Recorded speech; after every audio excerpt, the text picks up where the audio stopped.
Bright Lights of New York are headed to Detroit with the arrival of the North American touring production of the Tony Award winning musical Hell's Kitchen at the Fisher Theater. Today we're talking with one of the stars of Hell's Kitchen, Roz White. Thank you so much for joining me. Thank you for having me. So how has the production been so far? You're currently on tour, so how's that going? It's going amazing. We have so many great audiences that really love the story, that are falling in love with the characters. We've got great reviews, great houses. It's been quite the experience since beginning rehearsals in New York back in September. So for those who maybe are unfamiliar with the story, what is Hell's Kitchen about? Hell's Kitchen is about a young girl named Allie who is 17 and full of fire. She lives in Manhattan Plaza, which is located on 43rd Street and 9th Avenue in New York City, right in Hell's Kitchen. That's the neighborhood. And she's coming of age. She's 17. She's discovering love. She's discovering her passion in life. She meets a mentor. I play Miss Liza Jane, that mentor that she meets in this magical room inside the building called the Ellington Room, which does exist.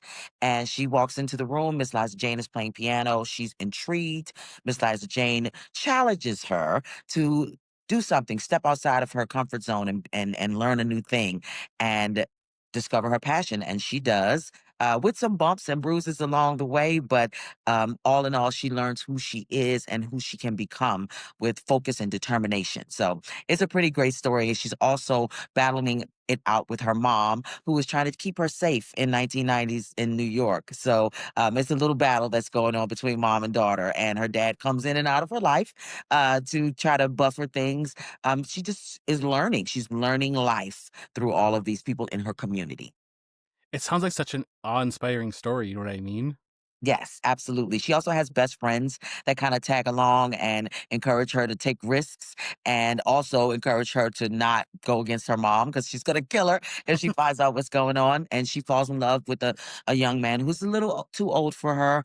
And she doesn't tell him her real age. So that kind of complicates things. Young girls just trying to grow up. So, yes, there's intrigue, there's humor, there's a little bit of suspense. There's a beautiful story of legacy and passing on to the next generation through the arts. So I think any audience will enjoy it. So with you playing Miss Liza Jane, what is your personal narrative through the show? Or your character's My, personal narrative? my character's narrative is that she is unfortunately at the end of her journey in life. She has she's not contracted, but she has a terminal illness. We Okay. find this out later in the story. When we meet her, she's very strong, she's very regal, she's poised. But as the story goes on, you start to see her physical presence diminish as she's passing on this legacy, almost as if that passing on is taking some of the strength from her. And finally, when she does pass it on, she moves on and is able to even still be there in support through the spiritual realm for Allie. So it's a pretty huge undertaking with about 18 minutes of stage time, by the way. I was gonna say that's like a heavy weight to have on your shoulders there. Absolutely. I'm glad my scenes are short because they are gut wrenching. Do you feel like your interpretation of Miss Liza Jane has changed from like the early rehearsal process to now? Absolutely. I'm certainly embracing more of her regalness. I'm embracing more of her posture. My teachers were very much like that in the 90s. The teachers that I studied with in the 90s and the 80s, they were very they very proud of their heritage. And we kind of scoffed at it as kids. So we were like, why are you wearing that dashiki? Or why are you, so proud of this? But as I got older, I understood that holding on to that legacy is what makes us great and what keeps us grounded and what gives us hope. And so now that I'm playing this character, I get to be my teachers and I'm a teacher. So it is so full circle for me to be able to present a conglomeration of all of the great things that I've learned as I'm studying down through the years. What I love about that too is like I feel like you're right. When we're younger, we always tend to like the older generations were like that doesn't make like why do we do that? You know, why do you carry those on? But now you get to kind of have that moment of be like, this is why we carry that on, and this is why we pass down things that are important. Absolutely. Literally, I speak to Ali that we honor our roots, our ancestors. We keep their legacies alive after they've passed. And, saying those things, my teacher says those things to me. And it did stick with me after a while. I understood, especially when teachers pass on that have been really instrumental in your life. You remember the things that they said so much. Mostly the good things, Sometimes the things that stung a little bit will come back, but mostly the things that really kept you and held you up in hard times. Sometimes those things that sting are really the ones that kind of change you, though. Kind of push you to be like, okay, I didn't want to hear that, but like let's take that in. That is correct. Is there a specific teacher? Because you mentioned that you had quite a bit of inspiration that is inspiring this role of Miss Liza Jane. Yeah, well, like I say, it's a combination, but it starts Okay. with Carol Foster in Washington, D.C., my hometown. She had a group called the DC Youth Ensemble. That was my first professional performing experience. She trained me on everything on stage, backstage, how to do your makeup, how to be poised in an interview, and then moved on to Mike Malone and Linda Gravatt at Duke Ellington School of the Arts, where I studied in high school.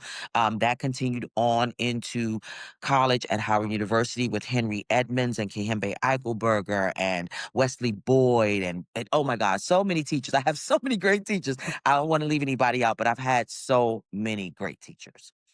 And it sounds like that love for both music and theater started at a very young age.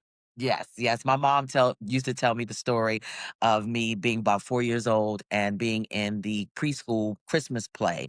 And I had one part, but other kids got stage fright. Like somehow, like it was an epidemic. Like one kid got stage fright and they pushed me out there and I said the line, and another kid got stage fright and they pushed me out there and I said the line. And by the end of the show, all the parents were mad at me because I was taking their kids' parts.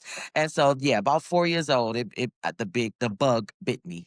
So with this show featuring the music of Alicia Keys, what's that like to bring her music to stage? I feel like that has to be so cool. It is so cool. Like I said, I went to high school in the '80s, went to college in the '90s. Actually started singing background for another artist who's playing Miss Liza Jane on Broadway. Shout out to Yolanda Adams. I started singing background for Yolanda Adams and met and saw Alicia Keys in the beginning of her career. So I know all these songs as they came out. I used to work in retail music in a record store. So when the record broke, I was there. And so hearing these songs interpreted differently by these amazing young performers who have these voices. Yeah, every night I'm listening to the show. The show sings. I say that all the time. This show sings. And the songs just resonate. The love relationship between the mother and daughter comes through in No One. And If I Ain't Got You with the father and the daughter. And Perfect Way to Die from me and Allie. It's just so great how Alicia's music is translatable to different situations. And she wrote these songs when she was a kid, some of them. It's incredible. I think it's always so interesting too when you get to have a show like we just saw. The Tina Turner musical just stopped here, which I know you were Yes. part of as well. Yes. Um, but like to see like the music, how it applies to the story and how it just getting to see it. And like for you, I'm sure that's cool that you got to see Alicia at the very early parts of her career, and now here is a musical based on her work. It's amazing. Christopher Diaz, the writer of the script of the show, said in our first day of rehearsal, some of you had to be born for this to happen. That's how long this project has been. This project, Alicia calls this her first child.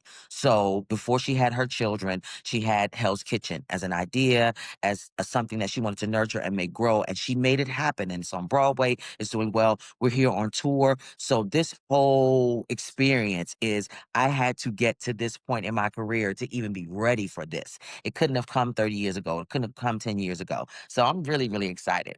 So, as a powerhouse vocalist that you are, how do you blend your own style of singing with the musical voice of Hell's Kitchen? Well, thank you so much for asking. I'm just kidding. Um, Adam Blackstone. Can I say that name enough? I came into this show. I know who I am as a vocalist. I'm a woman of a certain age and I've been singing a long time.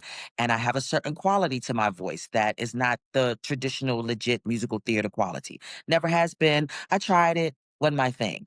But Adam Blackstone was really able to get in my ear and say things to me that would let me know that what I was doing was okay. I just needed to technically tweak a couple of things. And once I figured that out, it's been heaven for me. I did my musical supervisor Lily came by the other day and she was just like, and so I just had to really stop judging myself. I had to let go of a lot of my own judgment of my sound is husky and I have a deep contralto voice.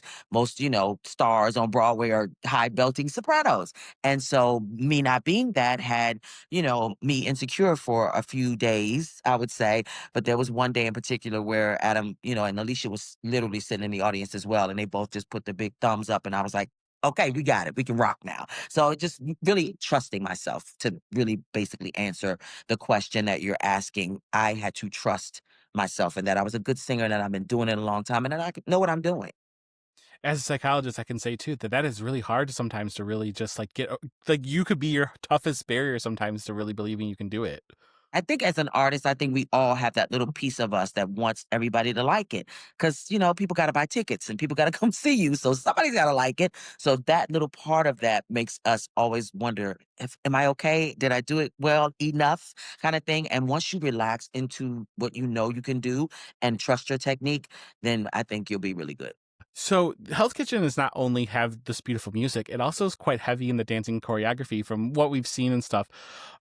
Is there a song or a scene that you feel is like really technically demanding or has been challenging to kind of get used to?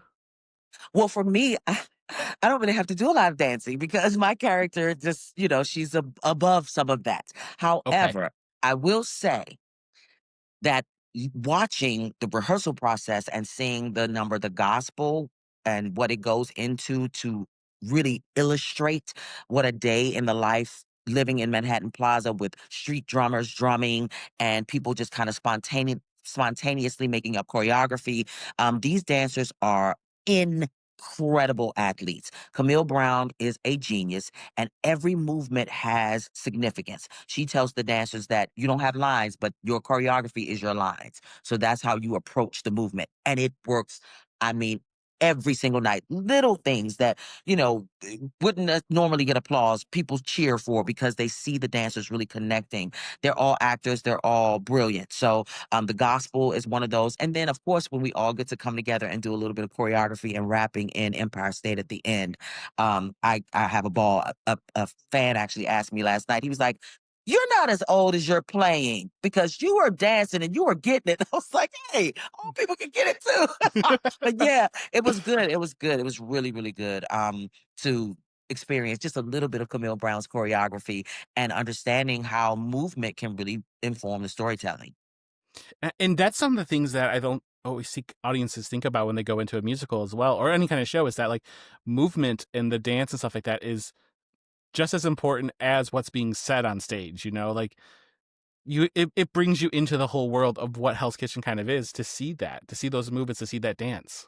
It's so true. I visited Manhattan Plaza many, many times, staying at my diva sisters from Howard, staying at their apartments to you know, crash for auditions, and I've seen that energy. I asked about the Ellington Room the last time I was there, and it does exist. It's just an amazing place, and to be able to put that on stage so that as a matter of fact, somebody was walking out of the theater and they sang the name of their city, as they were walking out because it makes you feel good about your city and what you might have in your community. For sure, absolutely. Um, and also, I just want to congratulate you. You're celebrating 40 years as both a professional artist and an educator, with some incredible credits, including Billie Holiday and Lady Day at Emerson Bar and Grill, Zelma, as we talked about from the national tour of Tina, which you played for 2 years. Is that correct? That is correct. What have been some standout moments from your career for you? This is definitely a standout moment. We are in a standout moment. This role came to me. I got called to go in for Broadway and had another gig that I had already committed to. And so was heartbroken that I couldn't audition for Broadway. But then it came back around less than a year later for the national tour. And I get to work with an original Broadway cast member, Desmond Ellington. I get to work with Kennedy Carter. I mean, I am doing pretty well right now. I will say another standout moment for me was working with Yolanda Adams, just being able to tour all over the world with her and meet so many amazing people, to sing on a Grammy winning record with her. Standout moment. Also writing my own shows and producing them. I just did a Roberta Flack piece called First Roberta's First Take in New York at the Green Room 42. And so that's a standout moment. Just knowing that this little girl from Southeast DC could achieve this level of, professionalism in the arts in any profession, is to me, I feel like it's quite an accomplishment based on, what I've been through. So yeah, every moment is a standout moment because I'm still here and I'm still kicking.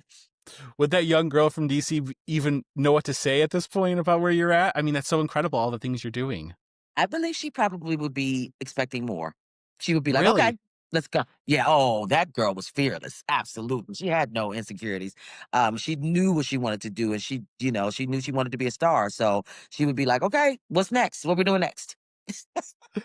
It's really cool that you had mentioned that the opportunity came for Broadway, and like, what a way to say, like, it was your time to be when it came back a year later for the touring production. Absolutely. I was heartbroken. I really was. I went into the show that I had committed to, sad, and I spoke to my other castmates and they were like, "Don't worry about it. It's gonna come back. I promise you it's gonna come back." And I was like, "Okay." And I just, let it go and put my all into the production that I was in, which was a fabulous production, by the way. Another standout moment working with legends like Hope Clark, who was the first Black woman to choreograph Porgy and Bess. So I am living Miss Liza Jane and through my own life. I keep meeting people that are pouring into me. I get to pour into young people. Yeah, that sometimes you just have to wait and sometimes you have to wait your turn, as my mom used to say. I love that because sometimes, we feel like maybe things pass us up, but like my mom always said, there's always a reason. And if it's meant to be, it'll come back around. And this is just proof of that. The universe That's knew that absolutely you right. needed this role. Yes, absolutely. So, with so many themes within Hell's Kitchen, what resonates with you the most right now with where you are in your life? Oh, wow. So, you know what? End of life. And I know that that seems kind of dark, but it's not. I don't mean it to be dark. Unfortunately, in my community, we've been losing a lot of people, cancer, different illnesses. And so it helps me to put that in a place where I can deal with it and understand that there is a legacy that is to be left and to work on what I'm doing right now to make sure that long after I'm no longer here, people will be saying, "Well, Roz White taught me this," or "Roz White showed me that." That's how I look at my mentors from Ellington. That's how I look at my mentors from Howard. Some of them I feel left too soon, but I do know that everything has a purpose, and so be having to play this heavy role where I have to take that journey. It does help me to be focused and to understand that every moment is a gift. Every moment is a gift. So that's my life journey with Hell's Kitchen. I try to enjoy. I'm here prepping for Thanksgiving for my cast members to cook for them and all that kind of stuff because I just love making sure that we all stay connected and we understand that, this is a special moment in our lives. It truly feels like it's a family, not just a cast, you know? Yes, absolutely. So as a psychologist as well, we also say frequently to people that we are the immortality that people sometimes see comes from the legacy that we leave behind and the impact that we leave on people. And it sounds like that is kind of lining up with what you're saying of what's weighing on your mind from Hell's Kitchen. Absolutely. I also believe that we all don't always get to see the fruits of our labor, but we have to plant, seeds and we have to water them. And then we have to allow nature, God, the universe to take its course and bring that seed to fruition. And we can't keep watching it because if we keep watching it, then it's not going to grow the way that we want it to. We have to step back sometimes and move through. So this is a part of that. Miss Liza Jane didn't get the chance to see Allie become, this accomplished pianist, but she did get to see her grow into the knowledge that she could become that. And that's a big part of a teacher's journey. So That's fantastic. So with a show that is such high energy and it is Hell Kitchen, and with the audience being responding pretty well to this, what is that like for you on stage when the audience is probably they want to get into the music, they're kind of probably jamming in their seats. That has to feel really good. it does. It feels great, especially Empire State. Like I said, the songs that I sing are not the most happy songs Sure. in the context of the play. However, they are moving. They do. What I do notice is so interesting. I'm the opposite. Yes, I love to hear a big roar from a crowd, but I also like to be able to not hear a pin, to be able to hear a pin drop because I know that they're listening, that they are in it. And so there's both of those moments with this show, and it's so great when that happens. Um, Also, like I said, Empire State is just one of those songs. It just makes you want to feel good about your city, New York. You want to visit New York. You want to, make your city be like, I don't know. It's just, I just feel a great sense of just uplifting when we're doing that number, and it feels really good to have the audience immediately jump to their feet as soon as they see that one hand in the air for the big city. It's so good. It's so good. Yeah. As somebody who visits New York frequently, I go there at least once a year. When you hear Empire State being pumped into, Times Square, there's just something magical about it. So I can only imagine what that's like in the theater. Absolutely. It's a great feeling. Um, as a psychologist as well, I'm always kind of wondering, how do you balance your mental health while you're in such a physically demanding job as traveling around the world? You're making stops all the time. Home is kind of out of a hotel, and your family is your cast, and that's great. But like, how do you prioritize your mental health? Several different ways. A big part of mine is getting out into nature and seeing beautiful things. I'm a botanical gardens person, aquarium. I went to the aviary in Pittsburgh. It was beautiful. That's So awesome. things like that. Also, therapy. We do have a component of mental health support within the Actors Equity Association. So I'm a union actor. That means I get access to mental health support while I am working, while I'm not working.